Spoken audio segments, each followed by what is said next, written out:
আল্লাহ রাসূল বলছেন, কথাটা কি আমার? একজন ইঞ্জিনিয়ার, একজন ডাক্তার, আমি ডাক্তার বোঝাতে গিয়ে আমি কি ডাক্তার জাকির নায়েককে বলছি সে জাহেল? আমি ডাক্তার মুসলিমউদ্দিন সাহেবকে বলছি সে জাহেল?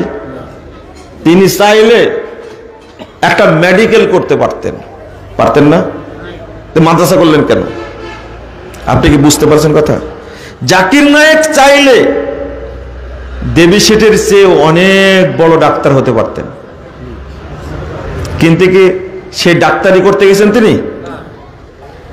তিনি এখন হুজুরদের ডাক্তার হয়ে গেছে।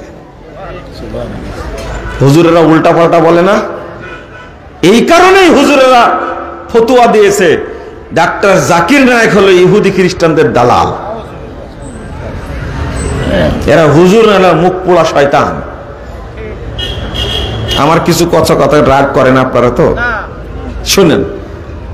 ধৈর্য তো আপনার আছে, বয়স আছে, বয়স হয়েছে, ধৈর্য আছে, কিন্তু ডাক্তার মুসলিমউদ্দিনের মতো, আবুল খায়ের ভাইয়ের মতো তো ওই ধৈর্য আল্লাহ এখন আমাকে দেয়নি।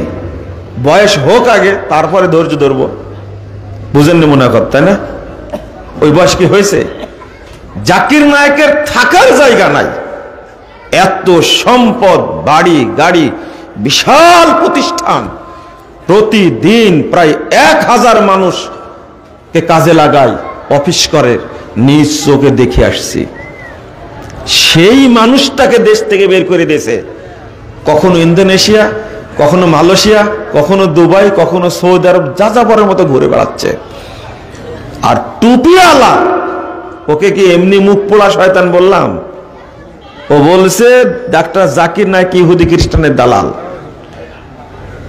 সারা পৃথিবীতে একজন মুসলমান কি জাকির নায়েকের বক্তব্য শুনে ইহুদি হয়েছে, খ্রিস্টান হয়েছে, হিন্দু হয়েছে? এরা কথাটা কেমনে বলে বলেন তো দেখি, আপনারা রাগ করবেন না। অথচ ডাক্তার জাকির নায়েকের বক্তব্য শুনে লাখ লাখ হিন্দু ইসলাম গ্রহণ করেছে। আমার সামনে বলেছেন আনুমানিক 2 লাখ মানুষ ইসলাম গ্রহণ করেছে, তাও 2014 সালে। আজকে 2025 সাল চলছে। আপনি কি মনে করেন বিষয়টা? একজন হাজার হাজার ইহুদি খ্রিস্টান ডাক্তার জাকির নায়েকের বক্তব্য শুনে মুসলিম হয়েছে। আলহামদুলিল্লাহ, আলহামদুলিল্লাহ।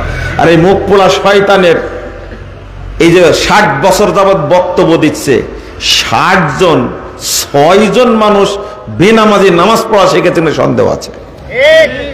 দেখার তো